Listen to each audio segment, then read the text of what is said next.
दोस्तों, आज के वीडियो में हम बात करेंगे कि अदरक का होलसेल का बिजनेस आप कैसे शुरू कर सकते हो। दोस्तों, अगर आप अदरक का होलसेल का बिजनेस शुरू करना चाहते हो तो सबसे पहले तो आपको ये जानना होगा कि आप अदरक का बिजनेस कैसे शुरू कर सकते हो। सस्ते से सस्ता आप अदरक कौन से स्टेट से और कौन सी सिटी से खरीद सकते हो, कितना प्रॉफिट लगता है, कितना मार्जिन लगता है, इस बिजनेस में आपको कितना इन्वेस्टमेंट करना होता है और इस बिजनेस के शुरू करने में आपको कितना मुनाफा होगा, एक्सपोर्ट का बिजनेस आप कैसे कर सकते हो, ये सारी जानकारी आपको मैं इस वीडियो से देने वाली हूँ दोस्तों। तो एंड तक मेरा ये वीडियो जरूर देखें क्योंकि 2022 में आपने पुराने वीडियो तो बहुत देखे होंगे दोस्तों, बट मैं यहाँ पे कुछ नया लेके आई हूँ जो सिर्फ आपके लिए है। 2022 में आप अदरक का बिजनेस कैसे शुरू करेंगे वो सारी की सारी न्यू प्रोसेस बताऊंगी दोस्तों, सबसे पहले तो हम ये जानेंगे कि अदरक का बिजनेस कैसे करें। दोस्तों, अदरक का बिजनेस आप किसी भी शहर में शुरू कर सकते हो और अदरक का जो बिजनेस है वो एक ऐसा बिजनेस है जो 12 महीने चलता है और इसमें जो बूम आता है वो सर्दियों के मौसम से भी ज्यादा आता है क्योंकि तब अदरक की डिमांड ज्यादा रहती है। यानी कि जो मौसम होते हैं मौसम पे डिपेंड करता है। जब बारिश का टाइम होता है तब अदरक का जो भी उत्पादन होता है वो सबसे ज्यादा होता है दोस्तों, अब हम बात करते हैं कि अदरक कहाँ से खरीदे।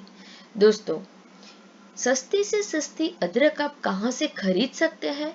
देखिए दोस्तों, अगर कोई भी प्रोडक्ट आपको सस्ता खरीदना है तो आपको उस जगह से खरीदना चाहिए जहां उसकी खेती हो और उसकी पैदावार ज्यादा हो ताकि आपको कम रेट में मिल सके और वहां के रेट सस्ते से सस्ते मिलेंगे दोस्तों, अगर अदरक की खेती के बारे में बताया जाए तो अदरक की सबसे ज्यादा खेती जो होती है वो बंगाल में होती है, बिहार में होती है, चेन्नई में होती है, मध्य प्रदेश में होती है, पंजाब में होती है और उत्तर प्रदेश में होती है।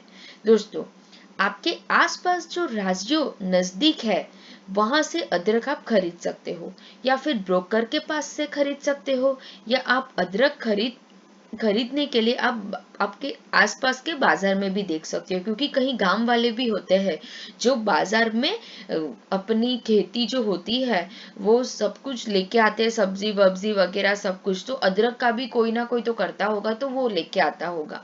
अगर आप ब्रोकर के पास लेते हो तो उसके 2% से लेके 3% तक आप उसको कमीशन आपको देना रहेगा दोस्तों, इसी के साथ दोस्तों मैं आपको बताना चाहूंगी कि जो अदरक का सूख जाती है तो उसको हम सूट कहते हैं और ये सूट है वो भी जो काफी अच्छी मात्रा में बिकती है फिर दोस्तों, दवाई बनाने में भी अदरक बहुत यूज होता है। अगर आपका कोई ऐसा कांटेक्ट है जहां पर अदरक की सप्लाई आप करना चाहते हैं या करते हैं तो आप एक बार उसको चाट लीजिए दोस्तों। अब हम जानते हैं कि अदरक खरीदते समय आपको क्या ध्यान रखना चाहिए। दोस्तों, सबसे पहले तो आपको अदरक खरीदते समय ये ध्यान रखना चाहिए कि अब अदरक आपके पास कैसे पहुंचाई जाती है। जो जूट की बोरी में होती है या फिर डिब्बों में होती है या फिर टाइट बॉक्स में भी आप मंगवा सकते हो, पर आप ये ध्यान रखिए कि कहीं से भी आप मंगवाते हो तो ट्रेवलिंग टाइम 3 से 4 दिन का होना चाहिए, उससे ज्यादा नहीं होना चाहिए वरना अदरक सूखना चालू हो जाता है।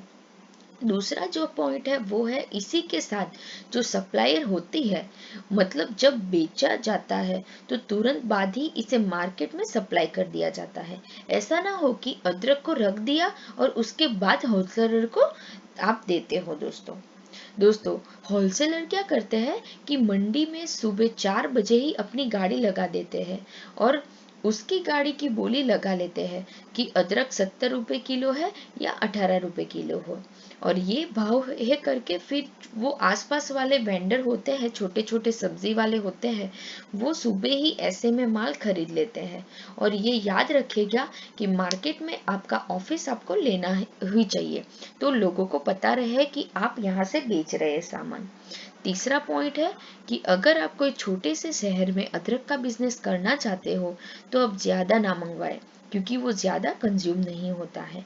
और अगर अदरक ज़्यादा बिक रहा है तो 2 से 3 दिन का गैप रख लीजिए और गाड़ी मंगवाए, तो आप इजीली अदरक के बिजनेस में मुनाफा पा सकते हैं दोस्तों चौथा पॉइंट है, कई बार इसका कॉम्पिटिटर भी होते हैं, तो पहले आपके कॉम्पिटिटर को देख ले कि वो कहाँ से खरीद रहा है, कहाँ पे बेच रहा है और कितना मुनाफा कमा रहे हैं। हमेशा दोस्तों अपने कॉम्पिटिटर को आप हमेशा जांचे रखो।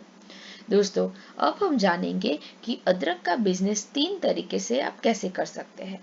दोस्तों पहला है कैश का काम शुरू करके आप कर सकते हैं, दूसरा है कमीशन का काम और तीसरा है एक्सपोर्ट का काम। तो दोस्तों कैश के काम में क्या होता है दोस्तों, मतलब गाड़ी आपने सुबह लगा दी और माल बेच के पैसा आपने कोई उधारी नहीं की, मतलब आपने माल बेच दिया और पैसा ले लिया। सेकेंड है कमीशन का काम। तो दोस्तों उसमें क्या होता है कि जो किसान है वो पूरी की गाड़ी भेज देते हैं और किसान को कुछ परसेंटेज है। अगर आपको इस रिलेटेड ज़्यादा जानकारी चाहिए तो आप किसान उससे कांटेक्ट करके सारी जानकारी ले सकते हैं। थर्ड है एक्सपोर्ट का बिजनेस। दोस्तों ये बिजनेस बहुत अच्छा है।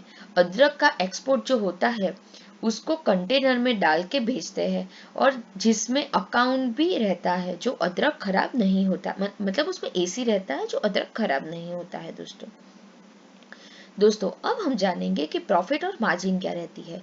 दोस्तों अदरक की प्रॉफिट और मार्जिन उसकी खरीदी और सीजन पर निर्भर करता है।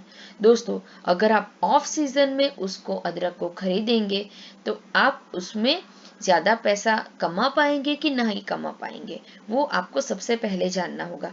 अगर आप खरीदी सीजन के टाइम पे करते हो तो आप सबसे ज्यादा कमाओगे दोस्तों। सामान्य 10% से लेके 40% तक का ये बिजनेस है, उसमें आप इतना कमा पाएंगे दोस्तों अगर आपको मेरी ये बिजनेस की जानकारी अच्छी लगी है तो आप मेरे वीडियो को लाइक कीजिए और मेरी चैनल को सब्सक्राइब कीजिए। धन्यवाद दोस्तों।